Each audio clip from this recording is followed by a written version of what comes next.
The crack of 5 M4 rifles echoed across Fort Bragg's firing range like thunder before a storm. Sergeant Emily Carter stood motionless as the barrels pointed directly at her chest, her hands raised in surrender. The morning sun cast long shadows across the concrete, and the sound of barking German shepherds filled the air with primal aggression. Sergeant Emily Carter, you're under arrest for impersonating a United States Army Ranger and theft of classified materials. Staff Sergeant Rodriguez's voice carried the weight of absolute authority as cold steel handcuffs bit into her wrists. Around them, dozens of active-duty soldiers who had been conducting marksmanship training stopped cold, staring at the unbelievable scene unfolding before their eyes. The woman they had seen every morning for 3 years, quietly maintaining equipment and ensuring range safety, was being forced to the ground like a common criminal. Her face pressed against the rough concrete, Emily tasted blood in her mouth as Rodriguez tightened the restraints beyond regulation standards. But her eyes remained steady, scanning each face in the crowd as if memorizing them for some future reckoning. In the gathering crowd of spectators, one man stood apart from the rest. Colonel Jack Thompson, 67 years old, with silver hair cropped military short, watched the proceedings with the calm intensity of someone who had seen far worse injustices in his 5 decades of service. The ribbons on his chest told a story of operations that didn't officially exist, of battles fought in places that never made the evening news. "Sir, isn't that just our range safety officer?" asked Private Martinez, confusion evident in his voice. "Shut your mouth, soldier," Rodriguez snapped. "This woman is a national security threat." But Jack Thompson had seen enough. He stepped forward with the measured pace of a man who had commanded respect on battlefields from Grenada to Afghanistan. The crowd parted instinctively as he approached, recognizing the authority that came not from rank alone, but from decades of earned respect. "Stand down, Staff Sergeant." Jack's voice carried the quiet power of someone accustomed to being obeyed without question. Rodriguez looked up, taking in the eagles on Jack's collar and the chest full of ribbons that included a Medal of Honor earned in places the Army preferred not to discuss. "Sir, this is a military police operation. We have our orders." "From whom?" Jack asked, his gray eyes never leaving Rodriguez's face. "General Hayes, sir. Direct orders to arrest this woman for stolen valor and possession of classified materials." Jack nodded slowly, then knelt beside Emily. For the first time since her arrest, her composed mask slipped slightly. A single tear traced down her cheek as she looked into the eyes of the man who had been more father to her than anyone since her real father died 25 years ago. "It's time, isn't it?" she whispered. "Past time," Jack replied softly. Then, louder, for everyone to hear. "Staff Sergeant Rodriguez, you're about to make the biggest mistake of your military career." The crowd pressed closer as Jack stood and faced the assembled soldiers. His voice carried across the range with the authority of someone who had briefed presidents and generals. "This woman is not an imposter. She is exactly who she claims to be. Sergeant Emily Carter, daughter of Captain David Carter, killed in action during Operation Urgent Fury, Grenada, October 25, 1983. Trained by the best military instructors this country has ever produced. And yes, she is qualified to wear those ranger tabs." Rodriguez's confidence wavered. "Sir, with all due respect, there's no record of her completing ranger training." Jack's smile was cold as winter wind. "That's because some training doesn't appear in official records, son. Some soldiers are prepared for missions that don't exist, to fight enemies that history will never acknowledge." He gestured toward the range targets, still standing at various distances. "Sergeant Carter, would you mind demonstrating your qualifications for these gentlemen?" Emily's restraints were removed with reluctance. She rubbed her wrists, then picked up an M24 sniper rifle from the weapons rack. The rifle was familiar in her hands, an extension of her will and training. Without using the range's spotting scopes or wind indicators, she settled into a prone position. "Target at 800 meters, Jack announced. "Wind from the southeast at 12 knots, temperature 72 degrees, humidity 40%. Emily's breathing slowed to the rhythm Jack had taught her as a teenager. One breath. Hold. The crosshairs settled on the distant target. Squeeze. The bullet struck dead center. Again, Jack said. Another round, another perfect hit. She fired 10 shots in rapid succession, each one finding the exact center of the target. Then, without being asked, she switched to a different rifle and repeated the performance at 600 meters, then 400, each shot grouped so tightly they could be covered by a silver dollar. The range fell completely silent except for the distant sound of wind through the trees. Impossible, Rodriguez breathed. No one shoots that accurately without preparation, without sighting in the rifle first. Captain Williams, the range officer, had been watching through high-powered binoculars. Sir, those shots are all touching. I've seen Olympic shooters who can't group that tight under controlled conditions. Emily stood and handed the rifle back to Jack. Cold-bore shots, she said simply. First round accurate every time. You taught me that technique when I was 16, remember?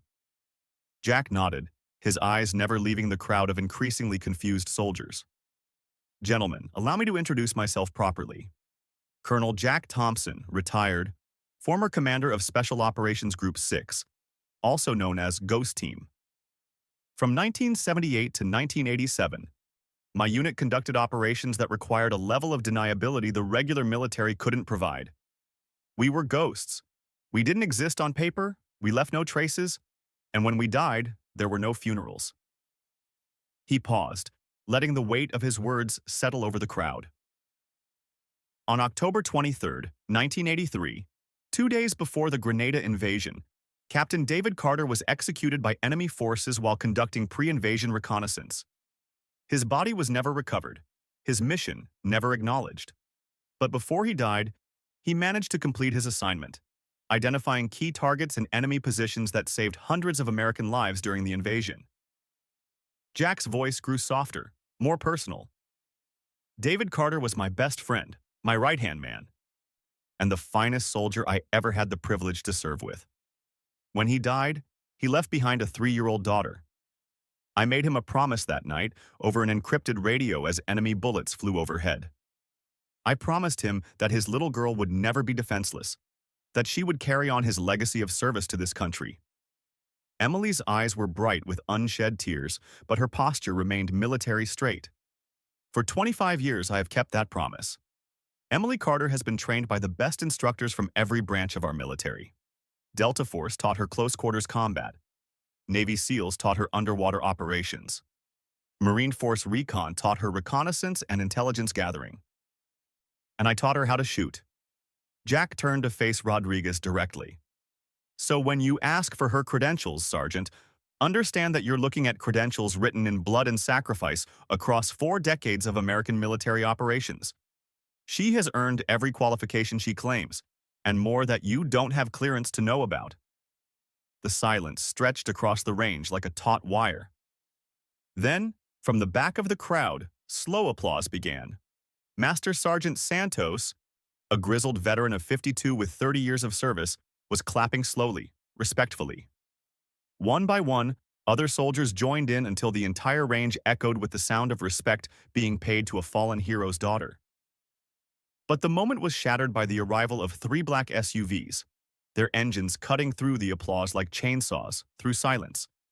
General Robert Hayes emerged from the lead vehicle, his uniform pressed to perfection, his jaw set in grim determination. Behind him came a man in an expensive civilian suit, Director William Cross of the Central Intelligence Agency. Colonel Thompson, Hayes said, his voice carrying across the range with the weight of supreme authority. You're interfering with a classified operation.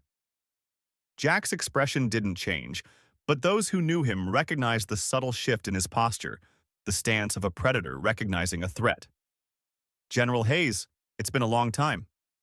Not long enough, Hayes replied coldly. Sergeant Carter is under arrest on charges of espionage and treason. She's been feeding classified information to foreign assets for the past 18 months. That's a lie, Emily spoke for the first time since her arrest, her voice clear and strong. Director Cross stepped forward, his smile as cold as a mortician's. Is it, Sergeant? We know about your communications with Russian intelligence operatives. We know about the classified files you've been accessing, and we know about the weapons cache your father hid before his death. Jack's eyes narrowed. David never hid any weapons cache. He was a soldier, not an arms dealer. Wasn't he? Cross pulled out a tablet, showing satellite imagery of a remote location in the mountains of North Carolina. These photos were taken yesterday. Motion sensors indicate recent activity at a location your friend David Carter visited multiple times in the months before his death. A location that happens to contain enough military-grade weapons to outfit a small army. Emily stepped forward, her confusion genuine. I've never seen that place before in my life. But your father did, Hayes said. And according to our intelligence, he passed information about its location to his daughter through coded messages hidden in his personal effects. Jack felt the pieces of a larger puzzle clicking into place, and he didn't like the picture they were forming. What do you really want, Robert? Hayes and Cross exchanged a look. The location of the cache, Colonel. Your protege here is going to tell us where it is. Or she's going to spend the rest of her life in a federal prison on charges of treason. And if she gives you this information? Then perhaps we can work out an arrangement, Cross said smoothly. After all, we're all patriots here. We all want what's best for our country. The crowd of soldiers had been listening with growing unease. Something about this entire situation felt wrong, felt orchestrated. Captain Williams stepped forward. Sir, with respect, I've worked with Sergeant Carter for 3 years. She's never shown any indication of disloyalty or suspicious behavior. She's been a model soldier and an asset to this base. Hayes turned his cold gaze on Williams. Captain, you're dismissed. Return to your duties. Sir, That's an order, Captain? Williams saluted reluctantly and stepped back, but his expression made it clear he wasn't buying the official story. Jack could feel the situation spiraling toward violence. He had seen this before. The setup, the false accusations, the impossible choices. It was the same playbook that had been used against his unit 40 years ago. The same tactics that had resulted in the deaths of 12 good soldiers. Emily, he said quietly, show them your arm. She hesitated for a moment, then rolled up her left sleeve. There, tattooed in precise military script, was a GPS coordinate followed by a date, October 23, 1983. Hayes's eyes went wide. Where does that coordinate lead? To my father's grave, Emily said simply. The real one, not the empty coffin they buried in Arlington. Jack took me there when I turned 18, showed me where my father really died. Cross was typing rapidly on his tablet, cross-referencing the coordinates. His face paled as the location appeared on his screen. That's impossible. Our records show Captain Carter died on Grenada. Your records are incomplete, Jack said. David Carter died on a mountainside in North Carolina, executed by Soviet agents who had infiltrated the pre-invasion planning. He discovered their operation and died protecting the mission intelligence. The revelation hit the crowd like a physical blow. Several soldiers exchanged glances, recognizing the implications. If Captain Carter had been killed by enemy agents on American soil, it meant the official story of his death was a lie. Hayes stepped closer to Jack, his voice dropping to a whisper. You have no idea what you're interfering with, old man. This is bigger than one dead soldier and his daughter. Enlighten me, Jack replied, his own voice equally quiet but carrying the weight of absolute menace. Your ghost unit was terminated for a reason, Colonel. You and your men knew too much, saw too much, asked too many questions. Some secrets are worth more than individual lives. Jack's face remained impassive, but his right hand moved almost imperceptibly closer to the sidearm on his hip. Are you confessing to murder, General? Hayes smiled, but there was no warmth in it. I'm explaining reality. Soldiers die. Sometimes they die for their country, sometimes they die for more complex reasons. The important thing is that their deaths serve a purpose. And what purpose did David Carter's death serve? Cross answered, stepping closer to the two men. Captain Carter discovered that certain elements within the military were selling arms to both sides of various conflicts. He was gathering evidence, preparing to expose the operation. His death prevented a scandal that would have crippled American foreign policy for decades. So you killed him to protect arms dealers? We killed him to protect American interests, Hayes corrected. The arms sales funded black operations that Congress would never approve, operations that kept America safe from threats they were too naive to understand. Emily had been listening with growing horror and rage. You murdered my father to cover up gun running? We eliminated a threat to national security, Cross said coldly, just as we're prepared to eliminate his daughter if necessary. The words hung in the air like a death sentence. Around the range, soldiers began to understand that they were witnessing something far beyond a simple arrest. This was a confrontation decades in the making, between forces that operated in the shadows of American power. Jack's hand settled on his weapon. Gentlemen, I think this conversation is over. On the contrary, Hayes said, it's just beginning. Behind him, more vehicles were arriving. Black SUVs disgorged men in tactical gear, their weapons at the ready. But these weren't regular military police. Their equipment was too advanced, their movements too coordinated. Private contractors, Jack observed. How much of the taxpayers' money did you spend on your personal army, Robert? Whatever it takes to clean up loose ends from the Cold War, Hayes replied. Your ghost unit should have stayed dead, Colonel. All of you. That's when Jack smiled. An expression that had struck fear into the hearts of enemies from Central America to the Middle East. Who says we stayed dead? The sound began as a low rumble, like distant thunder. But it grew louder, more rhythmic, until everyone on the range could identify it clearly. Helicopter rotors. Multiple helicopters, approaching fast and low. Hayes and Cross spun around, scanning the sky with growing alarm. What is this? Cross demanded. This, Jack said calmly, is the rest a ghost team. 3 UH-60 Blackhawks appeared over the tree line, flying in perfect formation. They settled onto the range with military precision, their rotors whipping dust and debris across the assembled crowd. As the engines wound down, figures emerged from each aircraft, men in their 60s and early 70s, moving with the careful precision of professional soldiers despite their age. Master Sergeant Miguel Santos was the first to reach Jack's position. At 52 years old, he moved with the fluid grace of someone who had never truly left the battlefield. Sorry we're late, Colonel. Had to make sure we weren't followed. Behind him came 8 more men, all veterans of operations that had never made the history books. Their hair was gray or white, their faces lined with age and experience, but their eyes held the same dangerous competence they had possessed 4 decades earlier. Gentlemen, Jack said to the stunned crowd, allow me to introduce the last watch, the surviving members of various special operations units from the 1980s. We've been waiting 40 years for this reunion. Hayes was backing toward his vehicles, his confidence evaporating like morning mist. You're all supposed to be dead? Supposed to be, confirmed Sergeant First Class Johnson, a former Delta Force operator now 71 years old. But dying's harder than you might think when you've got the right motivation. Cross was shouting into his radio, calling for backup, but the responses he received seemed to increase his panic rather than calm it. Sir, we've got a problem. Our communications are being jammed and there are unidentified aircraft circling the base perimeter. Actually, Emily said, speaking for the first time since the helicopters arrived. Your biggest problem is that everything you've said in the last 10 minutes has been recorded and transmitted to multiple secure locations.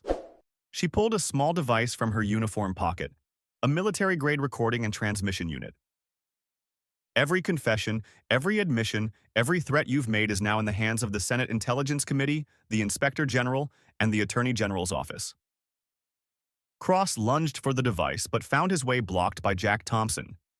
Despite being 67 years old, the colonel moved with startling speed, his hand clamping down on Cross's wrist with enough force to stop the younger man cold. I wouldn't do that if I were you, son. At my age, I have very little patience for poor manners. Hayes was now shouting orders to his contractors, but they seemed reluctant to engage with the growing crowd of elderly veterans. Outnumbered and facing men whose reputations for lethality transcended their advanced age, the hired guns hesitated. Stand down, Jack called to Hayes's men. You're private contractors, not soldiers. You didn't sign up to start a war on American soil against American veterans. One by one, the contractors lowered their weapons. They might be mercenaries, but they weren't fools. Starting a firefight with a group of decorated special operations veterans was not a career move that promised a long and healthy retirement. This isn't over, Hayes snarled. You have no idea who you're dealing with, Thompson. The networks we represent have reach you can't imagine. I know exactly who I'm dealing with, Jack replied calmly. I've been tracking your networks for 40 years. ever since you murdered my friends. Did you really think we were just going to retire quietly and let you get away with it? Cross had managed to free himself from Jack's grip and was backing toward the vehicles. You're old men playing at being soldiers. You think you can take on the entire intelligence apparatus of the United States government? We don't have to, Emily said, holding up her recording device again. We just have to tell the truth. And thanks to you, gentlemen, we now have everything we need. The wind across Fort Bragg carried the scent of rain and the weight of 40 years' worth of buried secrets. Jack Thompson stood in the center of what had become an impromptu tribunal. Surrounded by his fellow ghosts and watched by an audience of active-duty soldiers who were beginning to understand they were witnessing history, Hayes had stopped retreating, his back literally against his vehicle, while Cross paced like a caged animal. The private contractors had withdrawn to a respectful distance, clearly unwilling to escalate a situation that was already spiraling beyond their pay grade. Let me tell you a story, Jack began, his voice carrying across the range with the authority of someone accustomed to briefing presidents and generals. It begins in 1983, with a young captain named David Carter who believed that serving his country meant protecting it from all enemies, foreign and domestic. He gestured toward Emily, who stood at parade rest despite the emotional weight of the moment. David was assigned to Ghost Team for one simple reason. He was incorruptible. In an era when drug money and arms sales were corrupting officials at every level of government, David Carter could not be bought, threatened, or compromised. Hayes opened his mouth to speak, but Jack's raised hand silenced him. In the months leading up to the Grenada invasion, David began noticing irregularities in supply requisitions, weapons going missing from inventories, ammunition being shipped to locations that didn't exist on any official manifest, money changing hands through accounts that had no connection to legitimate military operations. Santos stepped forward, his weathered face grim with memory. I was David's sergeant then. We started tracking the discrepancies on our own time, thinking we'd uncovered a simple theft ring. Some soldiers selling equipment to make extra money. But it wasn't simple, Jack continued. The deeper they dug, the more they realized they had stumbled onto something much larger. A network that stretched from Central America to the Middle East, using American military resources to fund operations that Congress had specifically refused to authorize. Cross had stopped pacing and was now listening with the intensity of a man hearing his own indictment. You have no proof of any of this. Jack smiled and rolled up his left sleeve, revealing a tattoo that had been hidden until now. It was an eagle with wings spread wide, and beneath each wing was a small star. 13 stars in total, arranged in a pattern that would mean nothing to a casual observer, but would be instantly recognizable to anyone with access to classified military databases. Each star represents a member of Ghost Team who died between 1983 and 1987, Jack explained. But they're not just memorial tattoos. They're coordinates. He pointed to the star positioned directly under the eagle's heart. David Carter, killed at coordinates 35.174 DGN, 82.5526 DGW, not in Grenada, as the official record states, but in the mountains of North Carolina, while investigating a weapons cache that was being used to supply arms to both sides of the Nicaraguan conflict. Hayes had gone pale. That's classified information. Everything about Ghost Team was classified, Johnson added, joining the conversation. That was the point. We operated outside normal channels because normal channels had been compromised. Emily stepped forward, her voice steady despite the emotion in her eyes. My father discovered that the weapons cache wasn't just a storage facility. It was a distribution point. Arms were being sold to the Contras, but they were also being sold to the Sandinistas.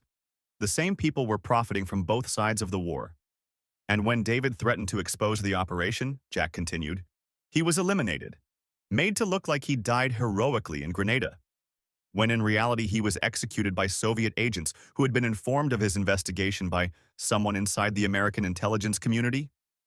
Cross was shaking his head vigorously. This is ancient history. Whatever happened 40 years ago has no bearing on current national security concerns. Doesn't it? Master Sergeant Williams, a former Navy SEAL now 68, had been silent until now. Because from where I stand, it looks like the same network that killed David Carter has been operating continuously for 4 decades. The names change, the locations change, but the fundamental corruption remains the same. He pulled out a tablet and began scrolling through files. Arms sales to Iraq in the 1980s that ended up in Iranian hands. Weapons shipped to Afghanistan that somehow found their way to terrorist groups. Military equipment that disappeared during the Iraq War and resurfaced in Syria. Every conflict, every war, every military intervention for the past 40 years, Williams continued, there's been a shadow network profiting from chaos, selling weapons to anyone with cash, regardless of their intentions toward American interests. Hayes finally found his voice. You're describing the natural evolution of geopolitical strategy. Sometimes stability requires supporting multiple factions until one emerges victorious. Sometimes it does, Jack agreed. But that's not what this is about. This is about personal enrichment disguised as patriotism. This is about men like you and Cross using American blood and treasure to line your own pockets. He turned to face the crowd of soldiers who had been listening with growing amazement and disgust. How many of you have served in Iraq, Afghanistan, Syria? Nearly half the hands in the crowd went up. How many of you wondered why the enemies you were fighting always seemed to have the latest American equipment? Why IEDs were built with components that could be traced back to U.S. military suppliers? The hands remained up, but now they were accompanied by nods of recognition. You were fighting wars that were designed to never end, Jack said, his voice heavy with the weight of truth. Because endless wars are profitable for the right people. And when soldiers like David Carter get too close to the truth, they die in accidents that aren't accidents, from friendly fire that isn't friendly. Emily was studying the faces of Hayes and Cross, reading their expressions with the skill Jack had taught her. That's why you needed me arrested today. It wasn't about stolen valor or espionage. You needed to discredit me before I could reveal what my father really discovered. And what exactly do you think he discovered? Cross asked, his voice dripping with contempt. Emily reached into her uniform pocket and pulled out something that made both Hayes and Cross recoil, as if she had drawn a weapon. It was a small notebook, worn with age and stained with what might have been blood. My father's field notes, she said simply. Every transaction, every contact, every piece of evidence he gathered in the months before his death. Names, dates, account numbers, shipping manifests, everything. She opened the notebook to a page marked with a faded bookmark. October 20th, 1983. Met with source code named Patriot, who provided documentation of arms shipments to coordinates. Well, I won't read the exact location out loud, but let's just say it's a place that officially doesn't exist. Cross was shaking his head. That notebook could be filled with anything. There's no way to verify information that old. Actually, there is, Santos said with a grin that belonged on a much younger man. Because David wasn't the only one taking notes. He tapped his temple. Military Intelligence, Director Cross. I was trained to remember everything, write down everything, verify everything. And I've been doing exactly that for 40 years. Williams added his own contribution. As have we all. You see, when you murder someone's friends and unit commander, it tends to focus their attention on detail. We've been building a case against your network since 1983. 40 years of investigation, Johnson confirmed. 40 years of tracking money, following weapons, documenting the death of American soldiers who got too close to the truth. 40 years of waiting for the right moment to bring it all into the light, Jack concluded. Hayes looked around the circle of elderly veterans with growing desperation. You're all insane. You're talking about a conspiracy that would involve hundreds of people across multiple administrations. That's impossible to maintain. Is it? Emily asked. Or is it exactly what you'd expect from a network that's been in operation for decades? People retire, new people are recruited, but the fundamental structure remains the same. A few key positions in intelligence agencies, defense contractors, and congressional committees. Not hundreds of people, maybe 24 at any given time. She turned to a page near the end of her father's notebook. My father figured out the structure before he died. He called it the Iron Triangle. Military officials who identify targets and provide intelligence, defense contractors who supply the weapons, and politicians who ensure there's no oversight. Cross had been listening with increasing agitation. Now he exploded into action, lunging toward Emily and her notebook. Enough of this nonsense. But he had forgotten that he was surrounded by men who had spent their entire adult lives responding to sudden violence. Before Cross could take 2 steps, he found himself on the ground with Jack's knee in his back and his arm twisted at an angle that suggested resistance would result in dislocation. "Director Cross," Jack said conversationally, as if he were discussing the weather rather than restraining a senior government official. "I'm going to give you some advice that might save your life. Stop moving, stop talking, and start thinking about whether you want to spend your remaining years in federal prison or in a shallow grave." Hayes had started toward his vehicle, but found his path blocked by Santos and Williams. Despite their age, both men moved with the predatory grace of natural fighters. "Going somewhere, General?" Santos asked pleasantly. "This is over," Hayes declared. "I'm calling in federal marshals, FBI, Homeland Security. You've just assaulted a CIA director and threatened a general officer. Your little reunion is about to become a federal case."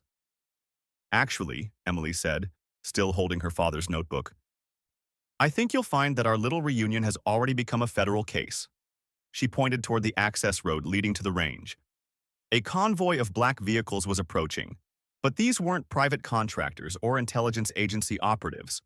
The lead vehicle bore the distinctive markings of the U.S. Attorney General's office. "I told you that everything you said was being recorded and transmitted," Emily reminded them. "What I didn't mention is that the recipients have been waiting for this evidence for quite some time." The convoy reached the range and disgorged a small army of federal agents, U.S. Marshals, and Justice Department officials. Leading them was a woman in her 50s wearing a prosecutor's badge and the expression of someone who had been waiting years for this moment. "General Hayes, Director Cross," she called out as she approached. "I'm Assistant Attorney General Sarah Morrison. You're both under arrest for conspiracy, treason, and the murders of 13 military personnel." Hayes tried one last desperate play. "This is a setup. These people are domestic terrorists who have fabricated evidence to support wild conspiracy theories." Attorney General Morrison smiled, but it was not a pleasant expression. "Actually, General, we've been investigating your network for 8 years. We just needed someone with access to the original evidence to confirm our suspicions." She gestured toward Emily. "When Sergeant Carter contacted us 18 months ago and offered to help expose her father's killers, we realized we finally had the key to dismantling an operation that has cost American lives and destabilized regions around the world." Cross, still being restrained by Jack, managed to crane his neck to look at Emily with a mixture of rage and admiration. 18 months? This was all planned?" "From the moment I enlisted," Emily confirmed. "Jack didn't just train me to be a soldier. He trained me to be bait. The range safety officer position, the subtle demonstrations of skill, the gradual building of suspicion. It was all designed to draw you into the open." Jack released Cross and stepped back, allowing the federal marshals to take custody. "We needed you to feel confident enough to confess, desperate enough to reveal the full scope of your operation, arrogant enough to threaten a decorated veteran's daughter on American soil. And you delivered beautifully," Santos added, with satisfaction. As Hayes and Cross were led away in handcuffs, Attorney General Morrison approached Jack. "Colonel Thompson, on behalf of the United States government, I want to apologize for what happened to your unit. You were right to suspect a cover-up, and you were right to spend 40 years seeking justice." Jack nodded, but his expression remained serious. "Justice for the dead is important, ma'am, but what matters more is making sure this never happens again." "Agreed. That's why we're not just arresting the key players. We're dismantling the entire network. Congressional hearings will begin next month, and every transaction, every arms deal, every cover-up from the past 4 decades will be examined in public." She turned to Emily. "Sergeant Carter, your father would be proud. His death was not in vain." Emily's composure finally cracked, and tears began streaming down her face. But when she spoke, her voice was steady. "He always said that the truth has a way of surfacing eventually. It just takes the right people willing to dig for it." The congressional hearing room buzzed with the tension of revelations that would reshape American understanding of 4 decades of foreign policy. Senator Elizabeth Warren, chairwoman of the Intelligence Committee, called the session to order as cameras from every major news network focused on the witness table. Jack Thompson sat in the center, flanked by Emily Carter and the surviving members of Ghost Team. Their testimony over the past 3 days had methodically dismantled the myths surrounding numerous military operations, revealing a shadow network that had profited from conflict while American soldiers died for lies. Colonel Thompson, Senator Warren began, in your 40 years of investigation, what would you say was the most devastating impact of this conspiracy on American military personnel?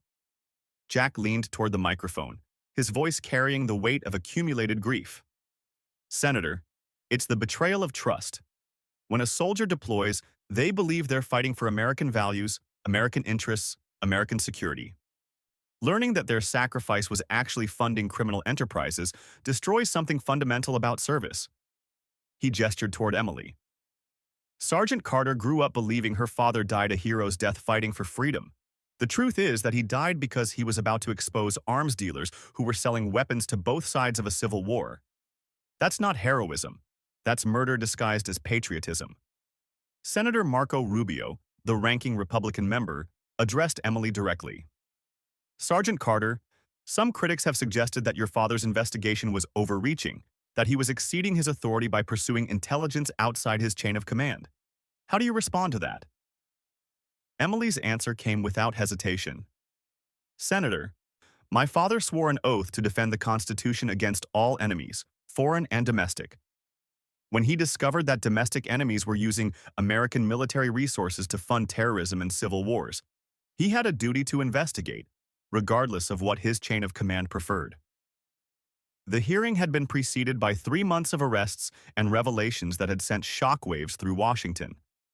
The Iron Triangle that David Carter had identified in 1983 had grown into an international network involving defense contractors, intelligence officials, and politicians from both parties. Hayes and Cross had been the most visible casualties, but they were far from the only ones. 7 members of Congress, 12 defense contractors, and dozens of intelligence officials had been indicted. Swiss bank accounts containing over $2 billion in illegal arms profits had been frozen. Senator Warren continued her questioning. Colonel Thompson, your investigation has revealed that this network was responsible for supplying weapons that killed American soldiers in Iraq and Afghanistan. Can you elaborate on that? Jack's jaw tightened. Senator, IEDs that killed our soldiers in Iraq were built using components sold to insurgent groups by American defense contractors. Weapons captured from Taliban forces in Afghanistan bore serial numbers that trace back to Pentagon stockpiles that had been reported as destroyed. Our people were literally being killed by bullets we had sold to their enemies. The revelation sent murmurs through the gallery. Family members of fallen soldiers who had been invited to attend the hearings were visibly emotional. Santos leaned toward his microphone. Senator, I served 3 tours in Afghanistan. I watched good soldiers die from explosions that could have been prevented if someone in Washington had cared more about their lives than about quarterly profits. And the cover-up? Senator Rubio asked. Was systematic and ongoing, Williams replied. Every time a soldier or officer got close to the truth, they suffered accidents, friendly fire incidents, or unexpected reassignments to remote locations. The network protected itself by eliminating threats. Senator Warren turned to Emily. Sergeant Carter, your father's notebook contained references to Operation Ghost Protocol. Can you explain what that was? Emily exchanged glances with Jack before answering. Senator, Ghost Protocol was the network's term for eliminating military personnel who posed a threat to their operations. Between 1983 and 2020, we estimate that 47 American service members were murdered to protect the Iron Triangle. The number hit the hearing room like a physical blow. 47 Americans, killed not by foreign enemies but by the very system they had sworn to serve. My father was number 12, Emily continued, her voice steady despite the emotional weight of her words. He was investigating arms sales to Central America when he was eliminated. The official story was that he died heroically in Grenada, but the truth is that he was executed in North Carolina by Soviet agents who had been informed of his investigation by someone in American intelligence. Senator Warren's next question was directed at the panel as a whole. What was the ultimate goal of this network? What were they trying to achieve? Jack answered for the group. Senator, I don't think they had an ultimate goal beyond enrichment. They weren't ideologically driven. They were motivated by greed. As long as there were conflicts somewhere in the world, they could profit by selling weapons to all sides. Which meant, Santos added, that they had a vested interest in ensuring conflicts never ended. Peace was bad for business. The hearings continued for 2 more days, with testimony from arms dealers who had agreed to cooperate, intelligence officials who had been recruited into the network, and family members of the 47 military personnel who had been murdered. On the final day, Senator Warren asked the question that everyone had been waiting for. Colonel Thompson, what justice do you seek for the crimes that have been committed? Jack was quiet for a long moment, his gray eyes surveying the packed hearing room. Senator, justice for the dead would require bringing them back to life, and that's beyond the power of any court. But we can ensure that their sacrifice wasn't meaningless. He stood, despite protocol suggesting he remain seated. At 67 years old, he still possessed the commanding presence that had made him a legend in special operations circles. The men and women who died protecting this country deserved better than to be betrayed by the system they served. They deserved to die for something meaningful, not to line the pockets of arms dealers and corrupt officials. Emily stood as well, followed by the other surviving members of Ghost Team. Senator, we want their names restored to honor. We want their families to know the truth about how they died. And we want safeguards put in place to ensure this never happens again. Specifically, Senator Rubio asked, congressional oversight of all arms sales, with no exceptions for classified operations, Jack replied. Independent investigation of any military personnel death that occurs during intelligence operations. And protection for whistleblowers who report corruption within the defense establishment. Senator Warren nodded. Colonel Thompson, on behalf of the United States Senate, I want to thank you and your team for your 4 decades of service to this country. Your persistence in seeking the truth has exposed corruption that might otherwise have continued indefinitely. She paused, then continued with obvious emotion. The Senate Intelligence Committee will be recommending that all 47 service members who were murdered by this network be posthumously awarded the Distinguished Service Cross for their sacrifice in protecting American interests. Jack's composure finally cracked. Tears began streaming down his weathered cheeks as he thought of David Carter and the other ghosts who had died protecting secrets that should have been brought to light decades earlier. Emily placed her hand on his shoulder. They can finally rest now, she said softly. 3 months later, Arlington National Cemetery hosted the largest memorial service in its history. 47 headstones were unveiled, replacing the empty graves or false records that had hidden the truth about these soldiers' deaths. President Biden delivered the eulogy, acknowledging the nation's debt to service members who had died protecting the country from enemies within and without. Jack Thompson stood in the front row, wearing his dress uniform for what he knew would be the last time. At 67, his fighting days were over, but his mission was complete. Emily stood beside him, also in dress uniform, but hers bore new insignia. The Carter Thompson Academy for Military Ethics had been established with congressional funding, and she was its first director. The academy would train the next generation of military leaders to recognize and resist the corruption that had cost so many lives. As the ceremony concluded and the crowd began to disperse, Jack found himself standing before David Carter's headstone. The inscription read simply, Captain David Carter, United States Army, 1955-1983. He died protecting the truth. Mission complete, my friend, Jack whispered. Emily joined him, carrying a small box. Inside was Jack's tattoo needle and ink, the same tools he had used to mark each death over the past 40 years. But this time, the tattoo would be different. Are you ready? She asked. Jack rolled up his sleeve, exposing the 13 stars that had marked his grief for 4 decades. Emily carefully added a 14th star, but this one was different from the others. Instead of being solid black, it was outlined in gold. Hope, she said as she worked.